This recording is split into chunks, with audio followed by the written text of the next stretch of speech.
Sir, dito na naman. Parang magbabayad lang ng tuition ah. Wala. Yun na, wala na siya. Yun lang, ganun lang ang buhay. Hindi, para kay Allen. Para kay Allen. Birthday niya. Hindi ako nanginayan dyan basta sa kapatid ko. Yun. Thank you kay ma'am. Pwede ba magpa-picture booking sa'yo? Opo. Tabi ba sa kay Allen yan?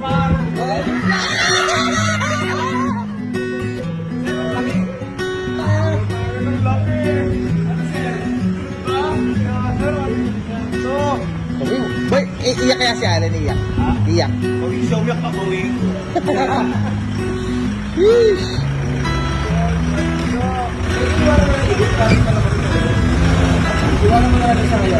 Kasi sinasabi ko, kasi meron na isa, di ba may ban na kami, binigay sa akin ni Allen. Oo. Ngayon, ako na may magbibigay sa kanya ng ban. Ay, payback. Payback time. Ay. Yes.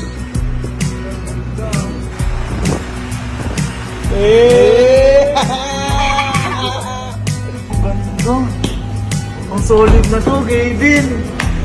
Ano? Inapira sa sarili. Allen yan. Na-proud sa sarili.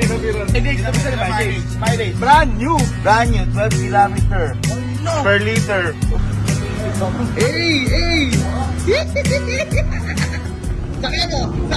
Hey! Makakauwi ko lang, andito ngayon ako sa malapit sa bahay namin. Nahatid ko na mga kaibigan ko. Ito na yung unit. Natawagan ko muna sila Kalo para pakita ko sa kanila. Kunyari, papapuntay ko dito yung sasakyan na isa. Yung sasakyan, yung Everest. Magsama-sama na kayong tatlo. Si Kojak, si Kelsey, tsaka ikaw. Iwan niyo si Allen. Tulog po si Allen. Sige. Punta na kayo dito.